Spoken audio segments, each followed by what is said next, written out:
¿Qué tal? Les doy la bienvenida a la videocolumna Nuestra Realidad Histórica. Vamos a continuar con el tema de la vez anterior, en donde abordamos a los caciques y los caudillos en la historia de México. En esta ocasión vamos a ejemplificar con personajes que asumieron estos roles en la época posrevolucionaria.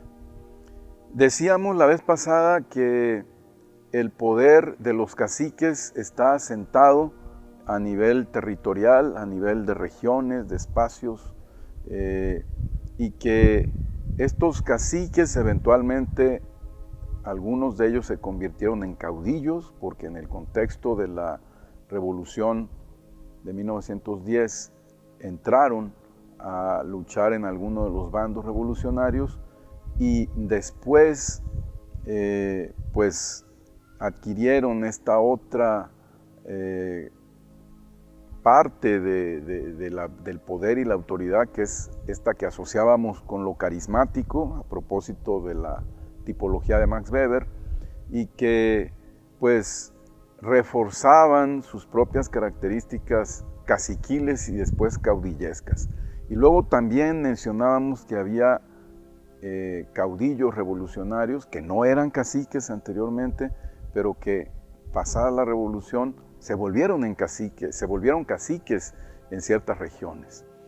Y también mencionábamos que el poder presidencial era en estas primeras, digamos, 2 décadas posrevolucionarias, me refiero a los años 20 y 30, era un poder débil, era un poder acotado todavía por estos otros poderes regionales que le disputaban muchas veces ese poder, esa autoridad.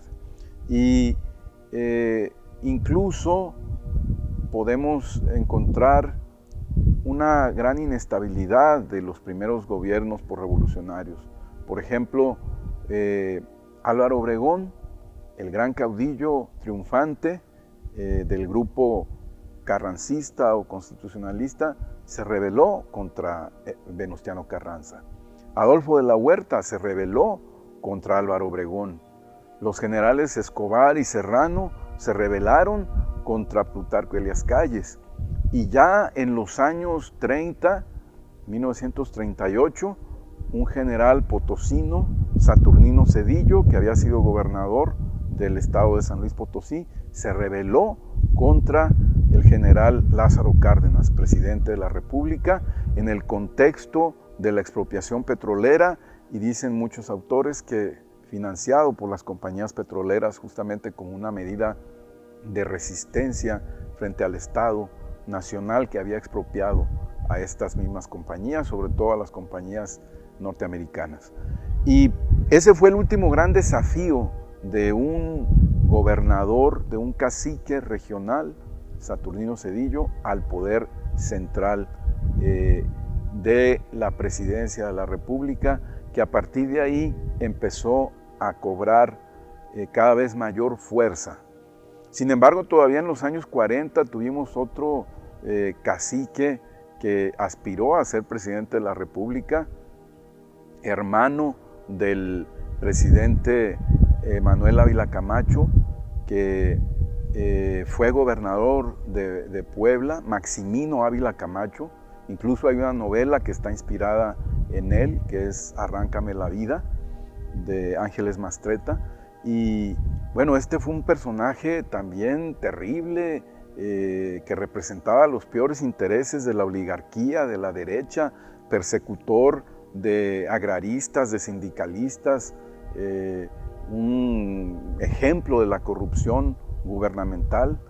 Y luego empezamos a tener un fenómeno que ya desde los años 20 se prefiguró con los caciques sindicales, Luis Napoleón Morones, dirigente de la CROM, que en el cuatrienio de Plutarco Elías Calles se volvió secretario de Industria, Comercio y Trabajo, y que fue el gran cacique sindical de esa época. Posteriormente tuvimos en los años 40 en la CTM a un Fidel Velázquez que desplazó al antiguo fundador de esta Confederación de Trabajadores de México, Vicente Lombardo Toledano, y se convirtió en un líder perpetuo, en un líder vitalicio, hasta que la muerte lo quitó del cargo. Y hemos tenido en otros sindicatos este tipo de dirigencias que se eternizan y se vuelven unas dirigencias caciquiles. Hay una palabra específica para este tipo de dirigentes que están vendidos con el gobierno y que muchas veces actúan de espaldas a los trabajadores, que son los líderes charros. Y en Colima tuvimos también expresiones de este tipo. En los años 20 existía un partido político regional que era el Partido Independiente. Fue el que llevó al poder a Miguel Álvarez García, el padre de Griselda Álvarez, y su hermano Higinio Álvarez García, que era el dirigente de este partido y que fue senador de la República, era el verdadero poder tras el trono durante toda esta década de los 20. Y tuvimos también a un dirigente magisterial del Sindicato Nacional de Trabajadores de la Educación, Jesús Robles Martínez, que aspiró a ser gobernador del estado, que fue diputado y que ejerció un poder caciquil, un poder tiránico dentro de ese sindicato magisterial. Sin embargo, pues a partir de los años 50 prácticamente todos los gobernadores de Colima eran mandados, eran impuestos por el centro. Y tenemos pues que los intentos regionales van a aparecer ya como realidades hasta los años 90, cuando la figura presidencial también estaba fuertemente cuestionada. Y bueno, yo dejaría hasta aquí estas reflexiones que dan para mucho, pero que apenas las he esbozado, y quizás ustedes podrán reflexionar y podrán ejemplificar con sus propios recuerdos a otras figuras de este tipo. Muchas gracias por su atención.